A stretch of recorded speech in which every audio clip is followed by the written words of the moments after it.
हीच आमची शान या तत्वावर चालणाऱ्या झी अविरत इंटरनेट न्यूजमध्ये मी नेहा पद्मने आपल्या सगळ्यांचं स्वागत करते।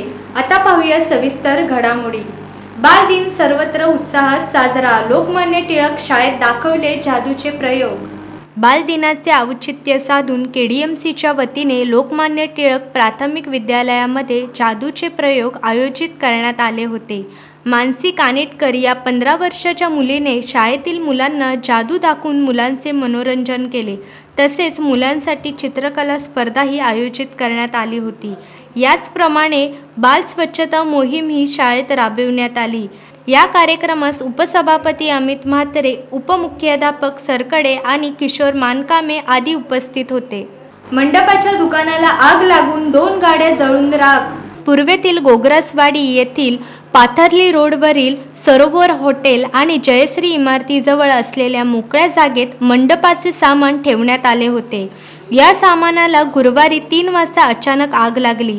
आगीने रौद्र रूप धारण केल्याने रहिवाशांची एकच पळापळ झाली। आगीने मैदानात उभ्या असलेल्या गाडीने अचानक पेट घेतला। यामध्ये टवेरा आणि रेनॉल्ट या 2 गाड्या जळून खाक झाल्या। दोन्ही गाड्यांचे मोठ्या प्रमाणात नुकसान झाले। आगीचे वृत्त समजताच स्थानिक नगरसेवक मनोज घरत यांनी घटनास्थळी धाव घेतली। अग्निशमन दलाचे जवान जीवन बोराडे, रवी गोरावी, सदाशिव माने, मारुती खिल्लारी, सुरेश गावित, वसंत मधुलियार यांनी तासाभरात आग आटोक्यात आणल्याने मोठी दुर्घटना टळली। कल्याणमध्ये एकाच दिवशी चोरट्यांनी फोडली 5 दुकाने, हजारो रुपयांचा माल लंपास। कल्याण पश्चिम येथील रमाबाई आंबेडकर उद्यान परिसरात चोरट्यांनी एकाच दिवशी 5 दुकाने फोडून हजारो रुपयांचा माल लंपास केल्याची घटना घडली। विशेष म्हणजे चोरटे सीसीटीव्ही कॅमेरामध्ये कैद झाले असून त्या आधारे पोलीस तपास करीत आहेत। शहरातील चोरी व घरफोडीच्या वाढत्या घटनांमुळे दुकानदारांमध्ये भीतीचे वातावरण पसरले आहे। कल्याण डोंबिवलीत दर 15 दिवसांनी पाणी पुरवठा बंद राहणार।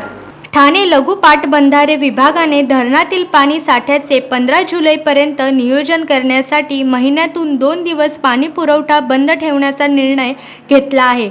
त्यानुसारच कल्याण डोंबिवली शहरात दर 15 दिवसांनी पाणी पुरवठा बंद राहणार आहे। 18 नोव्हेंबर, 2 डिसेंबर, 16 डिसेंबर, 30 डिसेंबर या दिवशी पाणी पुरवठा बंद राहणार आहे। सोमवारी रात्री 12 ते मंगळवारी रात्री 12 पर्यंत पाणी पुरवठा बंद राहणार आहे। 31 डिसेंबर पर्यंत ही कपात राहणार आहे। कल्याणमध्ये आढळले भेकर, वन विभागाने केली कारवाई। कल्याण नजदीकच्या बल्ल्याणी गावात राहणारे इब्राहिम रईस यांच्या घरातून हरणाच्या जातीचे भेकर आढळून आले आहे।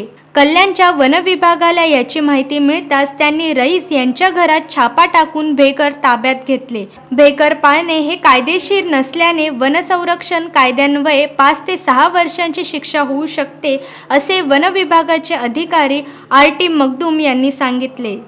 बल्ल्याणी येथे एका घरामध्ये वन्य प्राणी ठेवलेला आहे किंवा ते पकडून ठेवलेल्या अशा मिळालेल्या गुप्त बातमीनुसार स्टाफ सकट जाऊन बल्ल्याणी येथील इम्तियाज अब्बास रईस यांच्या घराची तपासणी केली असता त्यांच्या घरामध्ये वन्य प्राणी आढळून आला। तो वन्य प्राणी कुठला आहे याची चौकशी केली असता तो बार्किंग डियर असल्याचं आढळून आलं।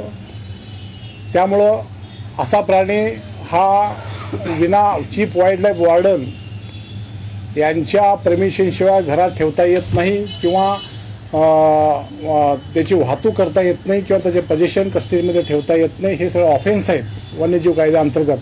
त्यामुळे सदरचा प्राणी हा आमच्या ताब्यात घेऊन पुढील चौकशी करता सदर तो जो इम्तियाज रईस आहेत यांना पण चौकशी करता आम्ही ताब्यात घेतलेला आहे। हा याच्यामध्ये शिक्षा कलम 51 नुसार आहे आणि मिनिमम 5 वर्ष आणि मॅक्सिमम 7 वर्षे तक शिक्षा आहे। बाल दिनानिमित्त स्वामी शाळेत पार पडली वेशभूषा स्पर्धा। स्वामी विवेकानंद विद्यामंदिर शाळेत बाल दिनानिमित्त वेशभूषा स्पर्धा आयोजित करण्यात आली होती। वेशभूषा स्पर्धा ही इयत्ता 1ली ते 2रीच्या विद्यार्थ्यांसाठी होती। या स्पर्धेत कोणी झाशीची राणी तर कोणी अंबाबाई, कोणी नरेंद्र मोदी तर कोणी वृत्तपत्र, परी अशा वेगवेगळ्या वेशभूषा परिधान करून मुलांनी बाल दिन उत्साहात साजरा केला। हे बातमीपत्र इथे संपले। नमस्कार।